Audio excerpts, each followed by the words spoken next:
প্রতিদিন ব্যালকনি থেকে দেখি আমার বাসার নিচে রাস্তায় এক মেয়ে মোবাইল নিয়ে দাঁড়িয়ে থাকে।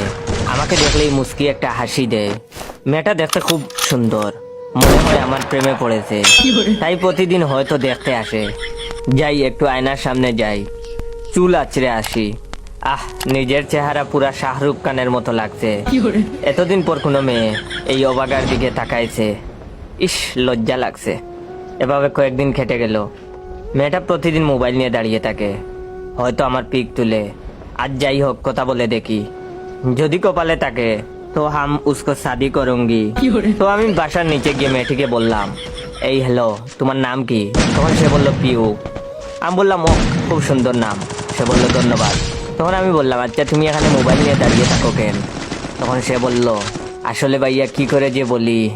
তখন আমি মনে মনে ভাবলাম, হয়তো মেয়েটা আমার প্রেমে পড়েছে, তাই লজ্জায় বলতে পারতেছে না। আমি তখন বললাম, ওমা লজ্জা না পেয়ে বলো, আমি রাজি আছি।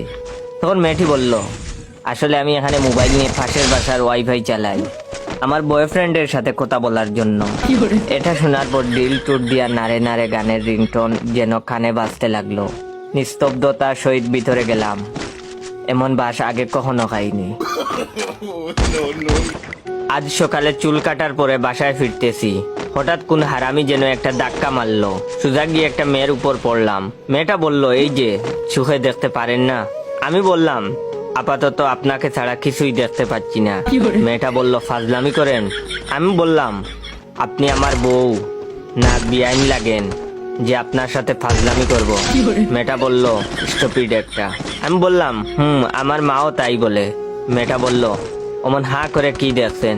আমি বললাম, দেখছি না, ভাবছি। মেয়েটা বলল, মানে? আমি বললাম, ভাবছি যে আপনি যখন ছোট ছিলেন নিশ্চয়ই হাফ প্যান্ট পরতেন, তখন দেখতে অনেক সুন্দর লাগতো মনে হয়। মেয়েটা বলল, সি, অসভ্য কোথাকার। আমি বললাম, আমার বান্ধবীরাও তাই বলে। মেয়েটা বলল, উফ, বিরক্তিকর। আমি বললাম, আমার ছোট ভাইও তাই বলে। এবার মেয়েটা বলল, ইস, আপনি যে কি না। আমি বললাম, কি? মেয়েটা বলল, হারামি একটা। আমি বললাম, আমার বন্ধুরাও তাই বলে। মেয়েটা বলল, উফ, ইডিয়েট একটা। আমি বললাম, আমার স্কুলের ম্যাডামও তাই বলে। মেয়েটা বলল, ফালতু। আমি বললাম, জানি তো, অনেকেই বলে। মেয়েটা বলল, আপনাকে এসব কথা যে বলি আপনার গায়ে লাগে না? আমি বললাম, না, শুনতে শুনতে অভ্যাস হয়ে গেছে। মেয়েটা বলল, ইস, আচ্ছা আপনাকে মানুষ বলেনি এমন কোনো কথা আছে? আমি বললাম, হ্যাঁ আছে তো। মেয়েটা বলল, কি সেটা? আমি বললাম, আমাকে আজ পর্যন্ত কেউ বলেনি যে তুমি খুব ভালো। এবার মেয়েটা বলল, ও আচ্ছা, তাহলে আমিই বলছি, ভাইয়া আপনি খুব ভালো। কথাটা বলার সাথে সাথে মেয়েটার গালে তাস কইরা একটা থাপ্পড় মারলাম আর বললাম, হারামজাদি, আমি যদি ভালো ছেলেই হয়ে থাকি তাহলে হুদাই এতক্ষণ বকা দিলি কেন? মেয়েটা আর কিছু বলল না, চুপচাপ বেক্কেলের মতো দাঁড়িয়ে বেহুশ হয়ে গেল। তখন আমি তার পার্সটা চেক করলাম। চেক করে দেখি অনেক টাকা। যেহেতু মেয়েটা আমাকে বাইয়া বলেছে, তাহলে ওর পার্সেও আমার হক আছে। তাই আমি টাকাগুলো আমার পকেটে ঢুকিয়ে আস্তে আস্তে করে ভদ্র ছেলের মতো আমার বাসায় চলে আসলাম। সেদিন ক্লাস 10-এর এক মেয়ে আমাকে ইনবক্সে জিজ্ঞাসা করলো, ভাইয়া আপনার প্রেমিকার নাম কি? আমি বললাম, ওর নাম তরি। মেয়েটা বলল, খুব সুন্দর নাম, আপু কিসে পড়ে? আমি বললাম, আপু বলছো কেন? নিতুন তো তোমার ব্যাচমেটই, নাম ধরেও বলতে পারো, সমস্যা নাই। মেয়েটা বলল, নিতুনকে? আচ্ছা যাই হোক, আপনি আপুকে খুব ভালোবাসেন তাই না? আমি বললাম, হ্যাঁ, আমি স্বর্ণাকে অনেক ভালোবাসি, ওর জন্য আমি সব কিছু করতে পারি। মেয়েটা বলল, ভাইয়া আপনার কথা বুঝলাম না। আমি বললাম, না বুঝাই স্বাভাবিক, আমার কথা কেউই ভালো মতো বুঝতে পারে না। মারিয়ার সাথে এতদিনের সম্পর্ক, কিন্তু সেও আমার কথা ভালো মতো বুঝে না। মেয়েটা বলল, ভাইয়া আপনি এতজনের নাম নিচ্ছেন কেন? আপনার প্রেমিকা আসলে কয়জন? আমি বললাম, আমার প্রেমিকা একজনই, তার নাম অর্পা। মেয়েটা বললো, তাহলে তোরই নিতুন, স্বর্ণা, মারিয়া এরা কারা? আমি বললাম, এরা সবাই মিফতাহুলের বন্ধু। মেয়েটা বললো, মিফতাহুল আবার কে? আমি বললাম, আমার প্রেমিকা। মেয়েটা এবার বিরক্ত হয়ে বলল, আপনার প্রেমিকার নামটা কি দয়া করে বলবেন নাকি বলবেন না? আমি বললাম, বললামই তো, আমার প্রেমিকার নাম তিথি। মেয়েটা বললো, আচ্ছা ভাই বুঝছি সব, আপনাকে জিজ্ঞাসা করাই আমার ভুল হয়েছে, আর জীবনেও করব না। আমি বললাম, এই কথা ফারিয়াও অনেকবার বলেছে যে আমাকে আর কোনোদিন কিছু জিজ্ঞাসা করবে না, কিন্তু কথাটা রাখতে পারেনি। মেয়েটা বলল, আমি রাখবো, কারণ আমি মুঠোসি না, আমি জিজ্ঞেস করলাম তাহলে তুমি কে? মেয়েটা বলল আমি ফারিয়া। বিয়ে খাওয়ার মাঝখানে খবর এসেছে বর পালিয়ে গেছে, চারিদিকে চুলখালাম কাণ্ড। এইদিকে আমার প্লেটে মাংস কম পড়েছে, চারিদিকে চেয়েও মাংস নেওয়ার মতো কাউকে পেলাম না। অবশেষে অনেক উকিঝুঁকির পর দেখি কন্যারে গিরে সবাই দাঁড়িয়ে আছে, প্লেট হাতে নিয়ে বাবুর্চি টাইপের এক লোকরে বললাম ভাই সাব গরুর মাংসের হাড়ি কোথায়? সে আমার দিকে তাকিয়ে কর্কশ স্বরে বলে উঠলো ছেলেও দাও হয়ে গেছে আর আপনি খাবারের পিছনে এখনো পড়ে আছেন। বুঝলাম না, ছেলে গেছে তো কি হয়েছে, আমারে দাওয়াত দেওয়া হয়েছে, আমি খেতে এসেছি। এইদিকে কন্যা চিৎকার করে বলছে আমি বিয়ে না করে উঠবো না, এক্ষুনি আমাকে বিয়ে দিয়ে দিতে হবে। আমিও প্লেট হাতে নিয়ে বললাম হক কথা, বরাবর কন্যা সাজা ভালো লাগে না, আজই বিয়ে হওয়া উচিত। দেখলাম 2-3 জন সহমত জানিয়ে মাথা নাড়া দিল। কন্যা আবার বলে উঠলো এই মুহূর্তে আমার বিয়ে না হলে আমি গলায় দড়ি দিব। আমি মুরগির রানে কামড় দিয়ে বললাম দেয়াই উচিত, এভাবে অপমান মেনে নেওয়া যায় না। এবারও কয়েকজন পাবলিক মাথা নেড়ে বলল ঠিক ঠিক। কন্যা কাঁদো কাঁদো সরে বলল আব্বা আমি কিন্তু এক কথা 2বার বলবো না, তাড়াতাড়ি ব্যবস্থা করেন নয়তো অঘটন হয়ে যাবে। মাংস শেষ, হাড্ডিতে কামড় দিয়ে বললাম দ্রুত ব্যবস্থা না হলে ভাঙচুর হবে।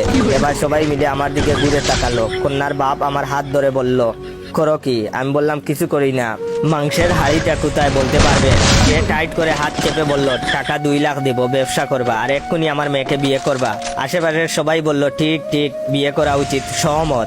আমি 2 লাখ কেন 10 লাখ দিলেও বিয়ে করবো না বলতে গেছিলাম, কিন্তু সবার চোখের দিকে তাকিয়ে ভিতরের কথা ভিতরে রয়ে গেছে। হবু শ্বশুর আব্বা আমাকে টেনে চেয়ারে বসিয়ে বললেন এই জামাইরে মাংস দিয়া যাও। মাংস দূরে থাক, পানিও এখন গলা দিয়ে নামছে না। এ কি মুসিবতে পড়লাম। ব্যাংকে পিন নাম্বারে টাকা তুলতে গিয়েছিলাম। ডেস্কের সুন্দরী ম্যাডাম বললেন আমার কাছে ফোনটা দেন, আমি লিখে দিচ্ছি। আমি হাসি মুখে ফোনখানা এগিয়ে দিলাম। পিন নাম্বার তোলার জন্য সেটাই আমার জন্য কাল হয়ে দাঁড়াইছে। মাত্র 2টা সংখ্যা তুলছে, তখনই মেসেঞ্জারে মেসেজ আসছে একদম ফোনের স্ক্রিনের সামনে, বাবু তুমি খেয়ে নিও, তুমি না খেলে আমার পেটে ভাত হজম হয় না। সুন্দরী ম্যাডামটা মেসেজ দেখে মুচকি হেসে বললেন প্রেমিকা খুব ভালোবাসে দেখা যাচ্ছে। একটু পরে আরেকটা আইডি থেকে মেসেজ, জান তুমি তাড়াতাড়ি অনলাইনে আসো, আমি তোমাকে অনেক মিস করতেছি। এবার ম্যাডাম চোখ তেড়া করে বললেন বাহ 2 জন প্রেমিকা। 6টা সংখ্যা লেখা শেষ হতেই আরেকটা মেসেজ, বাবু আমার দম বন্ধ লাগছে, তাড়াতাড়ি এসে চুমু দিয়ে অক্সিজেন দাও। এই মেসেজ দেখে মন চাইছিল ওরে ধরে পিটাই, এত ভালোবাসা দিতে কে বলেছে? কেন যে ডাটা অফ করলাম না। ম্যাডাম এবার রাগি রাগি চেহারা বানিয়ে বললেন প্রেমিকাদের গুডাউন খুলে বসেছেন। পিন নম্বর লিখে ফর্ম ফিল আপ করে হাতে ধরিয়ে বলল নাম্বারটা দিয়ে যান, দেখতে হবে কিভাবে এত মেয়ে পটাইছেন। ম্যাডামকে নাম্বার দিয়ে চলে আসছি, রাতে ফোন দিছেন। প্রায় 3 ঘন্টা গল্প করার পর ম্যাডাম বলতে শুরু করলেন তোমাকে বড্ড ভালোবেসে ফেলেছি, তোমাকে ছাড়া নিঃশ্বাস বন্ধ বন্ধ লাগছে। ভাই এখন আমি কি করব? যার সাথেই কথা কই সেই প্রেমে পড়ে যায়। যে ভিডিওটা কেমন লাগলো অবশ্যই কমেন্ট করে জানাবেন। আর হ্যাঁ অবশ্যই ভাইয়ের পেজ ফানি মামাকে ফলো দিয়ে রাখবেন। ধন্যবাদ। পৃথিবীর আবহাওয়া অনুভব করার জন্য 3 জন বিজ্ঞানী প্লেনে উঠলো। প্রথম জন হাত বাইরে বের করে আবার দ্রুত হাত ঢুকিয়ে নিয়ে বলল এটা রাশিয়ার বারখায়া নাস্কো। তখন তাকে প্রশ্ন করা হলো কিভাবে বুঝলেন? উত্তর দিলেন তিনি হাতে খুব ঠান্ডা লাগছে। তো দ্বিতীয় জন হাত বাইরে বের করে আবার দ্রুত হাত ঢুকিয়ে নিয়ে বলল এটা লিবিয়ার আজিজিয়া। তখন তাকে প্রশ্ন করা হলো কিভাবে বুঝলেন? তিনি উত্তর দিলেন হাতে খুব গরম লাগছে। তৃতীয় জন হাত বাইরে বের করে আবার দ্রুত হাত ঢুকিয়ে নিয়ে বলল এটা বাংলাদেশের ঢাকার গুলিস্তান। তখন তাকে প্রশ্ন করা হলো কিভাবে বুঝলেন? তিনি উত্তরে জানালেন হাতে একটা ঘড়ি ছিল, গায়েব হয়ে গেছে।